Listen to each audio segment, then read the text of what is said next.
कृष्णा, राधे राधे।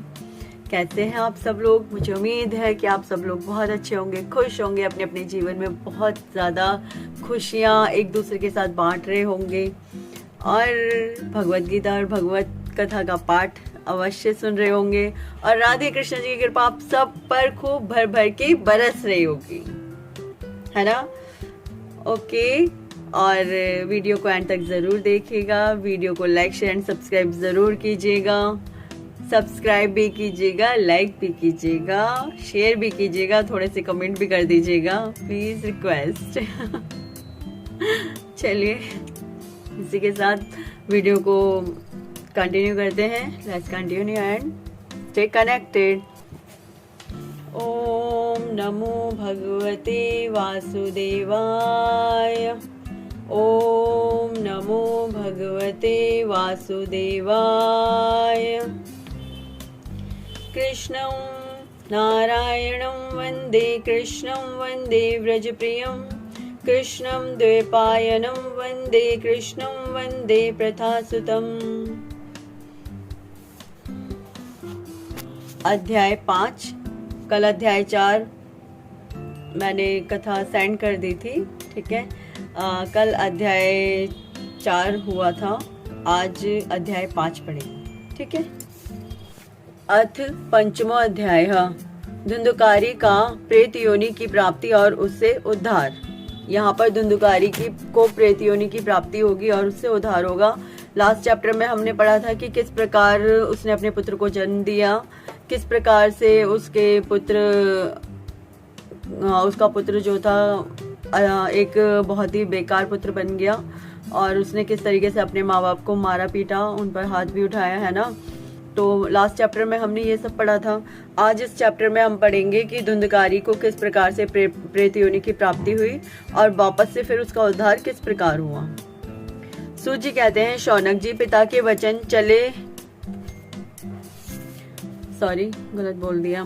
सूत जी कहते हैं, शौनक जी पिता के वन चले जाने पर एक दिन धुंधुकारी ने अपनी माता को बहुत पीटा और कहा, बता धन कहाँ रखा है, नहीं तो अभी तेरी लुआठी मतलब जलती लकड़ी से खबर लूंगा। लुआठी यानी जलती लकड़ी से खबर लूंगा। उसकी इस धमकी से डरकर और पुत्र के उपद्रवों से दुखी होकर वह रात्रि के समय कुएं में जा गिरी और इसी से उसकी मृत्यु हो गई। योगनिष्ठ गोकर्ण जी तीर्थ यात्रा के लिए निकल गए। गोकर्ण जी जो गाय से जो पुत्र उत्पन्न हुए थे ना, वो गोकर्ण जी, ठीक है, तीर्थ यात्रा के लिए निकल गए। उन्हें इन घटनाओं से कोई सुख या दुख नहीं होता था। वही मैं बोलती हूँ बार बार, संभाव रहिए। यस ऑफ कोर्स, किसी की मृत्यु हो भी जाती है तो संभाव रहिए। आपको किसी चीज से कोई फर्क पड़ना बंद हो जाना चाहिए। जब आप एक योगी के उसमें आ जाते हैं श्रेणी में, तब आपको ना किसी सुख दुख से अभिप्राय रह जाता है, ना किसी के होने ना होने से अभिप्राय रह जाता है। आपको अभिप्राय केवल और केवल अपने ईश्वर से रह जाता है, ठीक है। आप मुझसे पूछोगे तुम ऐसे हो, यस ऑफ कोर्स, झूठ बोलना मुझे नहीं आता।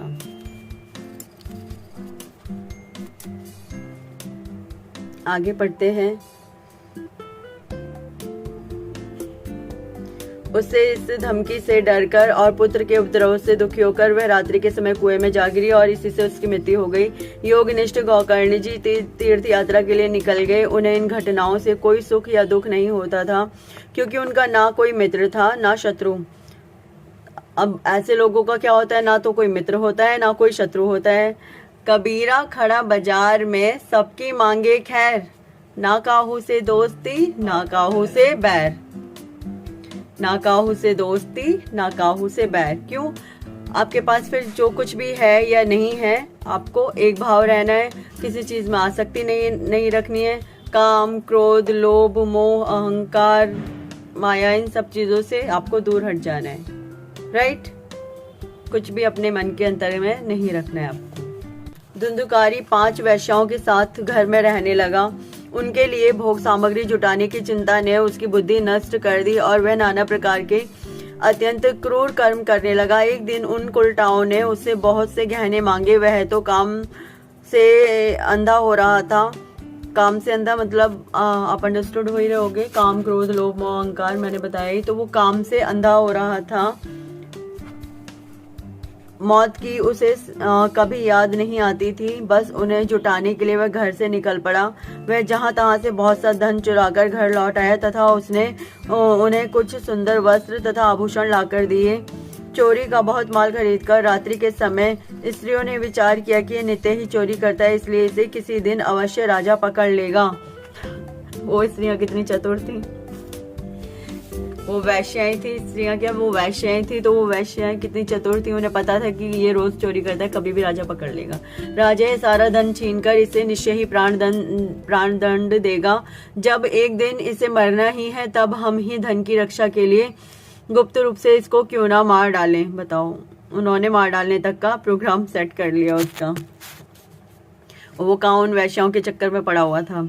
इसे मारकर हम इसका माल मता लेकर जहां कहीं चली जाएंगे, ऐसा निश्चय कर उन्होंने सोए हुए धुंधकारी को रस्सियों से कस दिया और उसके गले में फांसी लगाकर उसे मारने का प्रयत्न किया। इससे जब वह जल्दी ना मरा तो उन्हें बड़ी चिंता हुई। तब उन्होंने इसके मुख पर बहुत से दहकते अंगारे डाले। इससे वह अग्नि की लपटों से बहुत झटपटाकर मर गया।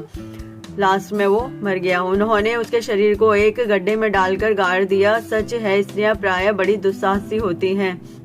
उनके इस कृत्य का किसी को भी पता न चला। लोगों के पूछने पर कह देती थी कि हमारे प्रियतम पैसे के लोभ से अब की बार कहीं दूर चले गए हैं, इसी वर्ष के अंदर लौट आएंगे। बुद्धिमान पुरुष को दुष्टा स्त्रियों का कभी विश्वास न करना चाहिए। जो मूर्ख इनका विश्वास करता है उसे दुखी होना पड़ता है। दुष्टा स्त्रियां मतलब वैश्य, जो वैश्या थी वो दुष्टा ही तो थी, और कौन थी, उसे दुखी होना पड़ता है। इनकी वाणी तो अमृत के समान कामियों के हृदय में रस का संचार करती है।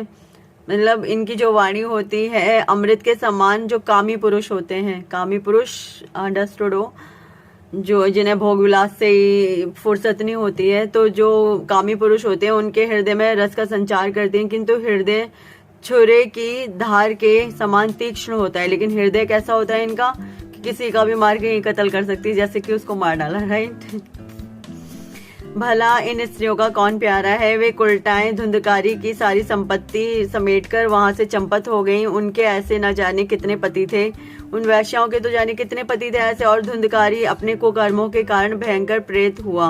और धुंधकारी क्या बन गया, एक प्रेत बन गया अपने भयंकर कर्मों के कारण।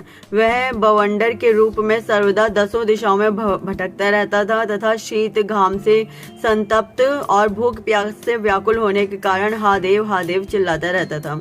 पता है, कुछ भूतों को इस प्रकार की योनि प्राप्त हो जाती है कि उनको कितना भी खाने को मिल जाए बट वो भूख से ही व्याकुल रहते हैं। उनकी भूख कभी समाप्त नहीं होती है, परंतु उसे कहीं भी कोई आश्रय न मिला। कुछ काल बीतने पर गोकर्ण ने भी लोगों के मुख से धुंधकारी की मृत्यु का समाचार सुना। तब उसे अनाथ समझकर उन्होंने उसका गया जी में श्राद्ध किया और जहां वे जाते थे उसका श्राद्ध अवश्य करते थे। अब कुछ काल बीतने पर गोकर्ण ने भी लोगों के मुख से धुंधकारी की मृत्यु का समाचार सुन लिया। तब उसे अनाथ समझकर उन्होंने उसका गयाजी में श्राद्ध किया और जहां वे जाते थे उसका श्राद्ध अवश्य करते थे। किसका, गोकर्ण जी अपने भाई धुंधकारी का श्राद्ध अवश्य करते थे। देखिए कहीं और क्यों जा रहे हैं, मैं भी देखिए गोकर्ण जी को तो गोकर्ण जी बुला रही हूँ क्योंकि वो एक बहुत अच्छे साधु पुरुष थे, है ना, संत पुरुष थे। लेकिन मैं धुंधकारी को किस तरीके से बुला रही हूँ, धुंधकारी बुला के। तो वो क्या था, एक कामी पुरुष था और उसने अपने माता पिता के भी साथ कितना बुरा किया था, है ना। तो हमें अपने माता पिता का सदैव आदर करना चाहिए, उनसे प्रेम रखना चाहिए। ऐसा नहीं है कि हमें उन्हें छोड़ देना चाहिए। यदि आपके माता पिता सपोज आपके अनुसार नहीं भी हैं, आपसे प्रेम एक बार को वो नहीं भी करते हैं, तब भी आप उनसे प्रेम कीजिए, उन्हें मत छोड़िए। क्योंकि आफ्टर अ टाइम, एक समय के बाद उन लोगों को आपकी ज़रूरत होती है। और ऐसा नहीं है कि माता पिता सब बनते हैं तो हमें भी एक समय के बाद अपने बच्चों की आवश्यकता होती है, ठीक है। तो कुछ और नहीं तो इसी ख्याल से अपने माता पिता की सेवा कीजिए कि एक समय आने पर हमें भी ज़रूरत पड़ेगी, ठीक है। अगर आप किसी नेक ख्याल से नहीं कर सकते तो कम से कम इस ख्याल से तो जरूर कीजिए। इस प्रकार घूमते घूमते गोकर्ण जी अपने नगर में आए और रात्रि के समय दूसरों की दृष्टि से बचकर सीधे अपने घर के आंगन में सोने के लिए पहुंचे। इस प्रकार घूमते घूमते गोकर्ण जी अपने नगर में आए और रात्रि के समय दूसरों की दृष्टि से बचकर सीधे अपने घर के आंगन में सोने के लिए पहुंचे। वहां अपने भाई को सोया देख आधी रात के समय धुंधकारी ने अपना बड़ा विकट रूप दिखाया। अब धुंधकारी क्या है, वो आत्मा के रूप में घूमता रहता था, प्रेत योनि में पहुंच गया था। तो उसने अपने भाई को देखा तो उसने बड़ा विकट रूप दिखा दिया। वह कभी भेड़ा, कभी हाथी, कभी भैंसा, कभी इंद्र और कभी अग्नि का रूप धारण करता अंत में वह मनुष्य के आकार में प्रकट हुआ। ये विपरीत अवस्थाएं देखकर गोकर्ण ने निश्चय किया कि यह कोई दुर्गति को प्राप्त हुआ जीव है। तब उन्होंने उससे धैर्यपूर्वक पूछा।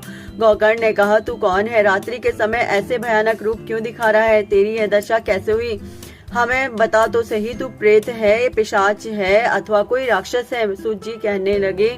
सूत जी कहते हैं, गोकर्ण के इस प्रकार पूछने पर वह बार बार जोर जोर से रोने लगा। उसमें बोलने की शक्ति नहीं थी, इसलिए उसने केवल संकेत मात्र किया। देखिए, कई बार हम जब बहुत बुरे कर्म कर लेते हैं ना लोग, तो उन्हें इस प्रकार से योनि प्राप्त होती है कि ना तो वो उड़ सकते हैं, ना बोल सकते हैं, ना खा सकते हैं, ना कुछ कर सकते हैं।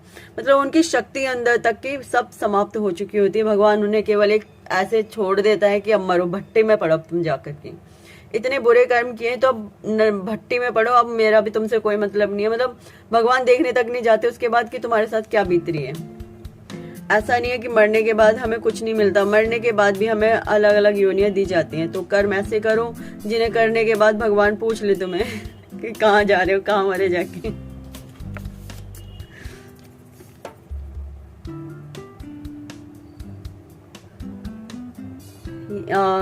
तब गोकर्ण ने अंजलि में जल लेकर उसे अभिमंत्रित करके उस पर छिड़का। उससे उसके पापों का कुछ शमन हुआ और वह इस प्रकार कहने लगा। देखिए क्या होता है, जो साधु संत लोग होते हैं ना, उनके अंदर इतना तेज होता है, उनके जो मंत्र होते हैं उनके मंत्रों के अंदर इतना ज्यादा तेज आ चुका होता है कि जब वो जल लेकर अपने हाथों में और पढ़ करके उसके ऊपर उसे किसी के ऊपर छिड़क भी दे तो उससे उसका काफी उद्धार हो जाता है। हाँ जी, प्रेत बोला, मैं तुम्हारा भाई हूँ, मेरा नाम धुंधकारी है। मैंने अपने ही दोष से अपने ब्राह्मण तत्व नष्ट कर दिया।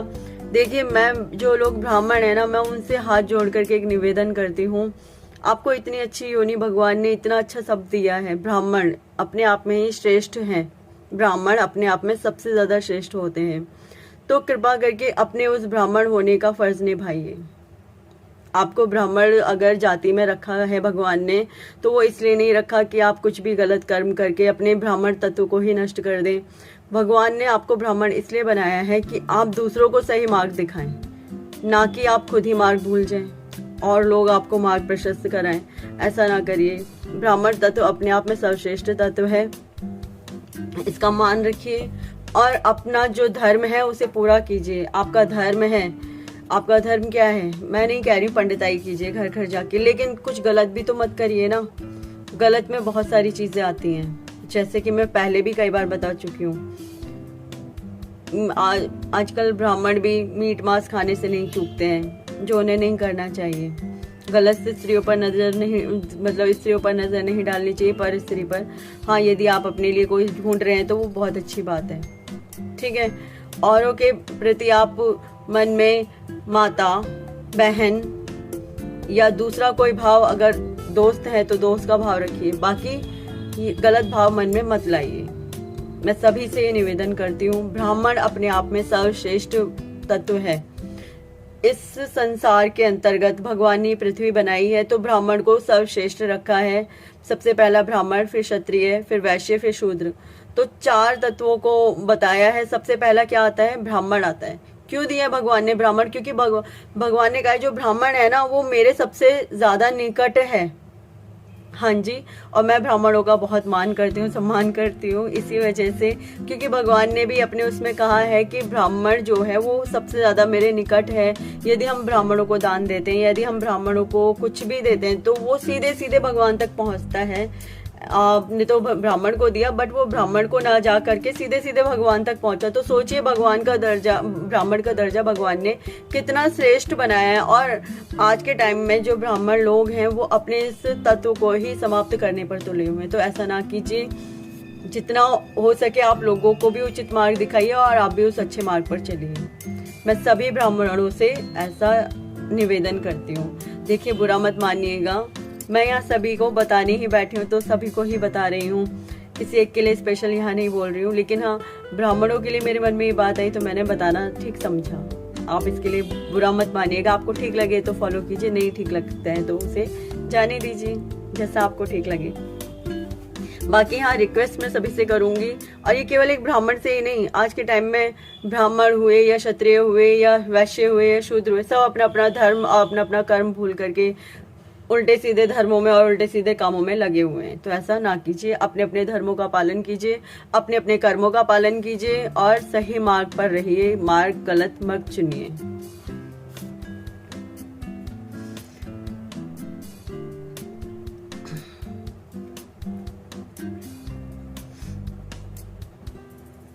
प्रेत बोला, मैं तुम्हारा भाई हूँ, मेरा नाम धुंधकारी है, मैंने अपने दोष से ही अपना ब्राह्मण तत्व नष्ट कर दिया।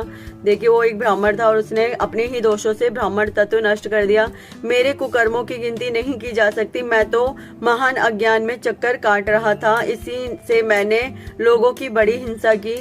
उसने लोगों के साथ बहुत हिंसक रूप से कार्य किया, किसी के यहाँ चोरी की, मार पिटाई की, सब कुछ किया।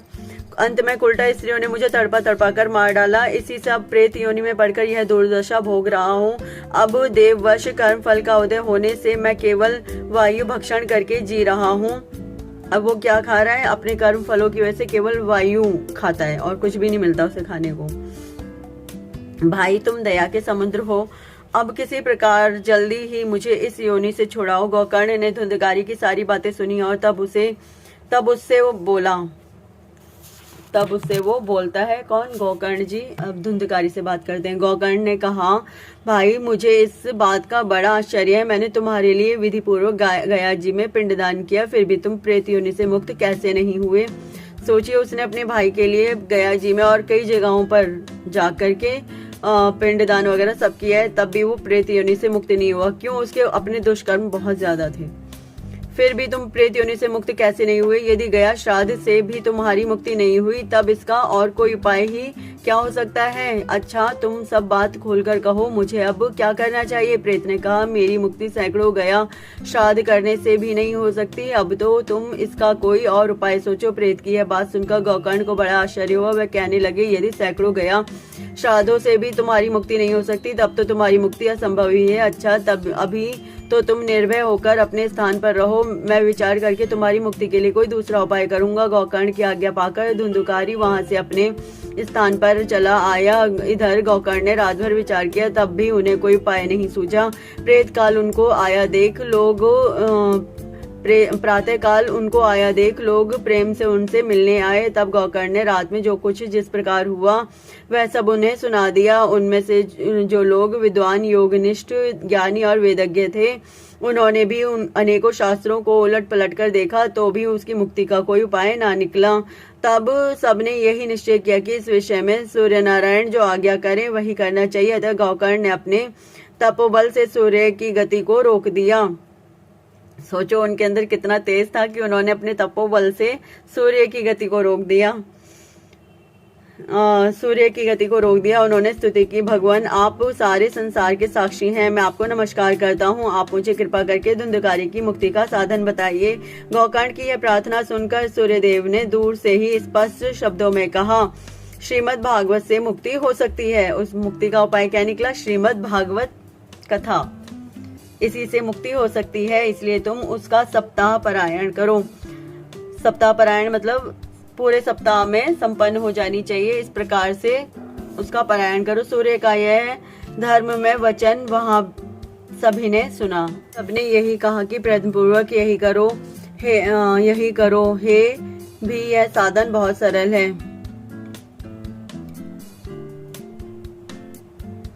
अतः गोकर्ण जी भी तदनुसार निश्चय करके कथा सुनाने के लिए तैयार हो गए। देश और गांव से अनेकों लोगों तथा सुनने के लिए आए, गलत बोल दिया, देश तथा गांवों से अनेकों लोग कथा सुनने के लिए आए। बहुत से लंगड़े, लूले, अंधे, बूढ़े और मंदबुद्धि पुरुष भी अपने पापों की निवृत्ति के उद्देश्य से वहां पहुंचे। इस प्रकार वहां इतनी भीड़ हो गई कि उसे देखकर देवताओं को भी आश्चर्य होता था। जब गोकर्ण जी व्यास गद्दी पर बैठकर कथा कहने लगे, तब वह प्रेत भी वहां आ पहुंचा और इधर उधर बैठने के लिए स्थान ढूंढने लगा। इतने में ही उसकी दृष्टि एक सीधे रखे हुए 7 गांठ के बांस पर पड़ी। उसी के नीचे के छिद्र में घुसकर वह कथा सुनने के लिए बैठ गया। वायु रूप होने के कारण वह बाहर कहीं बैठ नहीं सकता था, इसलिए बांस में घुस गया। गोकर्ण जी ने एक वैष्णव ब्राह्मण को मुख्य श्रोता बनाया और वैष्णव ब्राह्मण यानी जो कृष्ण भगवान के भक्त होते हैं बनाया और प्रथम स्कंद से ही स्पष्ट स्वर में कथा सुनानी प्रारंभ कर दी। सायंकाल में जब कथा को विश्राम दिया गया, तब एक बड़ी विचित्र बात हुई। वहां सभासदों के देखते देखते उस बांस की एक गांठ तड़ तड़ शब्द करती फट गई। इसी प्रकार दूसरे दिन सायंकाल में दूसरी गांठ फटी और तीसरे दिन उसी समय तीसरी, और इस प्रकार 7 दिनों में 7 गांठों को फोड़कर धुंधकारी 12 स्कंधों के सुनने से पवित्र होकर प्रेत योनि से मुक्त हो गया और दिव्य रूप धारण करके सबके सामने प्रकट हुआ। उसका मेघ के समान श्याम शरीर पीतांबर और तुलसी की मालाओं से सुशोभित था तथा सिर पर मनोहर मुकुट और कानों में कमनीय कुंडल झिलमिला रहे थे। उसने तुरंत अपने भाई गोकर्ण को प्रणाम करके कहा, भाई, तुमने कृपा करके मुझे प्रेत योनि की यातनाओं से मुक्त कर दिया। यह प्रेत पीड़ा का नाश करने वाली श्रीमद् भागवत की कथा धन्य है तथा श्री कृष्ण चंद्र के धाम की प्राप्ति कराने वाला इसका सप्ताह पारायण भी धन्य है। जब सप्ताह श्रवण का योग लगता है तब सब पाप थर्रा उठते हैं कि अब यह भागवत की कथा जल्दी ही हमारा अंत कर देगी। मतलब भागवत की कथा पापों का जल्दी ही अंत कर देगी। जिस प्रकार आग गीली, सूखी, छोटी बड़ी सब तरह की लकड़ियों को जला डालती है, उसी प्रकार यह सप्ताह श्रवण मन, वचन और कर्म द्वारा किए हुए नए पुराने छोटे बड़े सभी प्रकार के पापों को भस्म कर देता है। विद्वानों ने देवताओं की सभा में कहा है कि जो लोग इस भारतवर्ष में श्रीमद् भागवत की कथा नहीं सुनते, उनका जन्म वृथा ही है। भला मोहपूर्वक लालन पालन करके यदि इस अनित्य शरीर को हष्ट पुष्ट और बलवान भी बना लिया, तो भी श्रीमद् भागवत की कथा सुने बिना इससे क्या लाभ। ठीक है, भला मोहपूर्वक लालन पालन करके भी यदि इस अनित्य शरीर को हष्ट पुष्ट और बलवान भी बना लिया, तो भी श्रीमद् भागवत की कथा सुने बिना इससे क्या लाभ हुआ। अस्थियां ही इस शरीर के आधार स्तंभ हैं। नस नाड़ी रूप रस्सियों से यह बंधा हुआ है। ऊपर से इस पर मांस और रक्त थोपकर इसे चर्म से मढ़ दिया गया है। इसके प्रत्येक अंग में दुर्गंध आती है, क्योंकि है तो यह मलमूत्र का भांड ही। देखिए, हमारे शरीर वाकई में है क्या, एक मतलब सोच के देखो, कुछ है भी। ये मांस है हमारे शरीर पर, है ना, और अंदर क्या है, अंदर गंदगी भरी हुई है हमारे शरीर में, और है क्या। और इसको यदि शुद्ध करना है तो भगवत गीता, भागवत कथा, मंत्र जाप, इन सब चीजों को कीजिए, और जो कुछ भी कीजिए वो प्रेम पूर्वक कीजिए, ईश्वर के प्रेम में रह के कीजिए।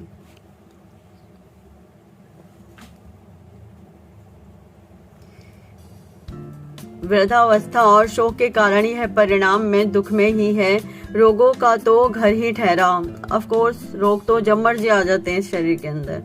यह नित्य निरंतर किसी ना किसी कामना से पीड़ित रहता है। कोई ना कोई इच्छा जागृत रहती है, कभी इसकी तृप्ति नहीं होती। इसे धारण किए रहना भी एक भार ही है।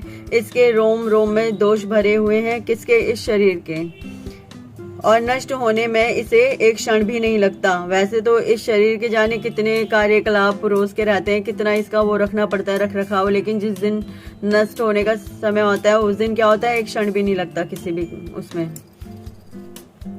अंत में यदि इसे गाड़ दिया जाए तो इसमें कीड़े पड़ जाते हैं, कोई पशु खा जाता है तो यह विष्ठा हो जाता है, और अग्नि में जला दिया जाता है तो भस्म की ढेरी हो जाता है।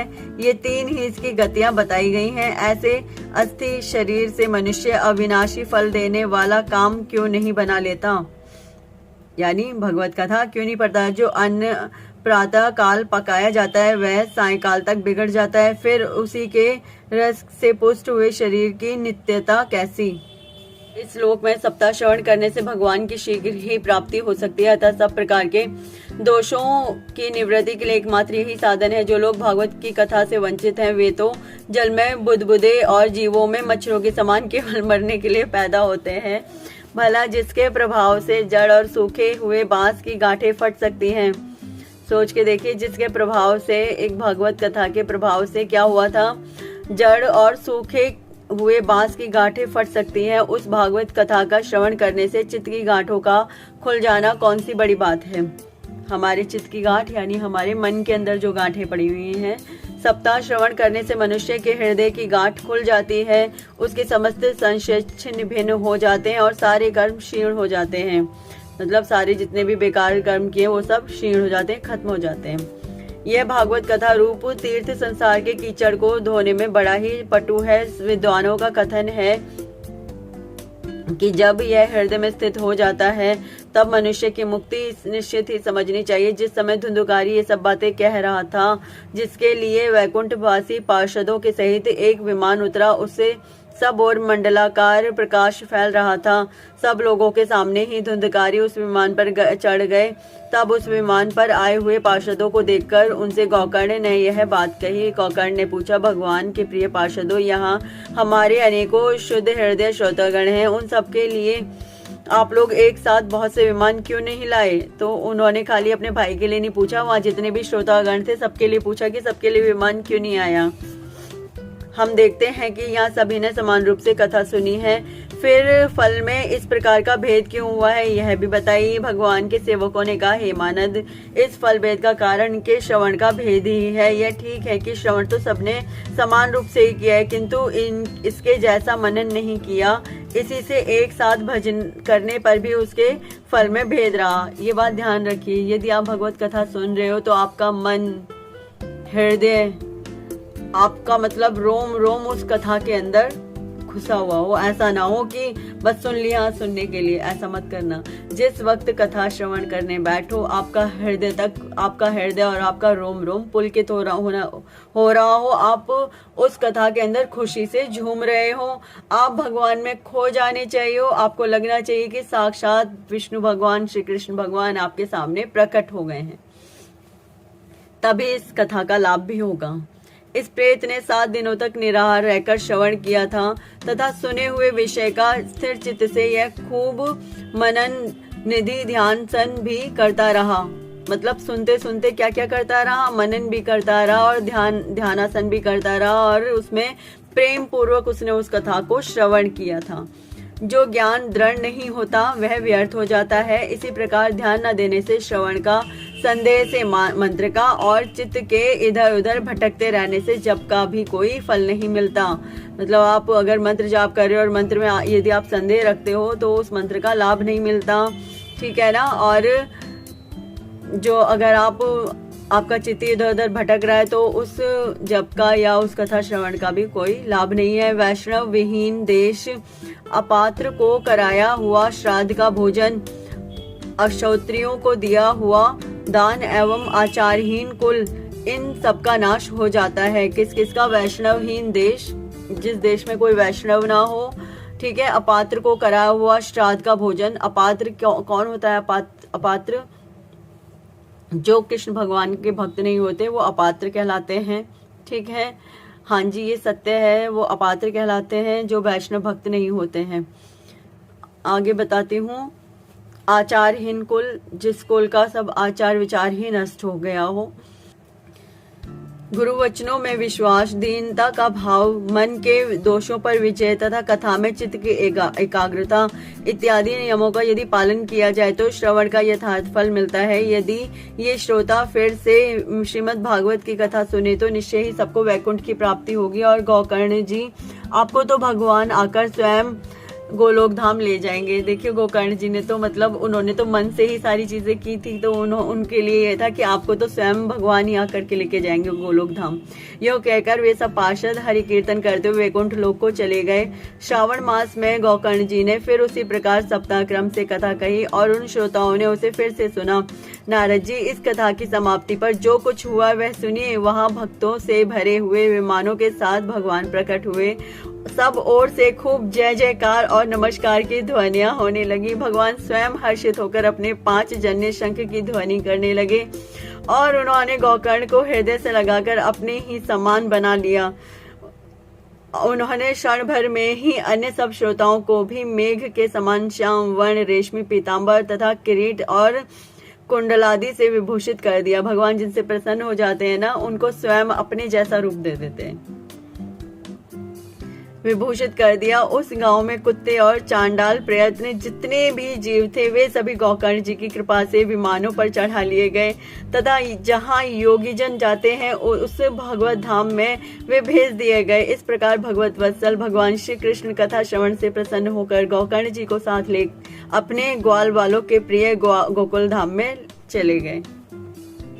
पूर्व काल में जैसे अयोध्यावासी भगवान श्री राम के साथ साकेत धाम सिधारे थे, उसी प्रकार भगवान श्री कृष्ण उन सबको योगी दुर्लभ गोलोक धाम ले गए, जिस लोक में सूर्य चंद्रमा और सिद्धों की भी कभी गति नहीं हो सकती। मतलब जिस लोक में, एक बात ध्यान रखना, कृष्ण भगवान केवल प्रेम के भूखे हैं। कृष्ण भगवान, विष्णु भगवान, राम जी, इनको मतलब जो आप अगर प्रेम से पा सकते हो ना, तो वो आप पा सकते हो। आप कभी भी सिद्धि करके इनको नहीं पा सकते हो, ये ध्यान रखना। केवल और केवल प्रेम से आप कृष्ण भगवान को पा सकते हो, राधा रानी को पा सकते हो, कृष्ण भगवान को पा सकते हो। और कोई इनको पाने का कोई दूसरा कोई क्या कहते हैं, न लाभ न मार्ग है, ना कोई इनको प्रलोभन है और किसी चीज का। ये भी ध्यान रखना, केवल और केवल प्रेम से ही इनको पाया जा सकता है।